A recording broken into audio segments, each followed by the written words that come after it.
బీహార్ మధేపురా జిల్లాకు చెందిన ఇద్దరు అమ్మాయిలు వివాహ బంధంతో ఒకటయ్యారు. సుపాల్ పట్టణం త్రివేణిగంజ్ పరిషత్లోని ఓ షాపింగ్ మాల్లో పనిచేస్తున్న ఈ ఇద్దరు అమ్మాయిలకు మొదటగా ఇన్స్టాగ్రామ్ ద్వారా పరిచయం ఏర్పడింది. కాలక్రమంలో అది ప్రేమగా మారింది. ఈ బంధాన్ని జీవితాంతం కొనసాగించాలని వారు నిశ్చయించుకున్నారు. ఈ క్రమంలో అమ్మాయిలిద్దరూ కలిసి మేళా గ్రౌండ్లో ఉన్న కాళీమాత మందిరంలో పెళ్లి చేసుకున్నారు.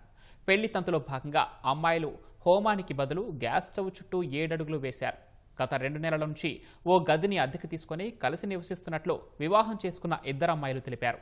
పురుషులతో కలిసి జీవించేందుకు ఇష్టం లేకపోవడంతో పెళ్లి నిర్ణయం తీసుకుంటున్నట్లు వివరించారు.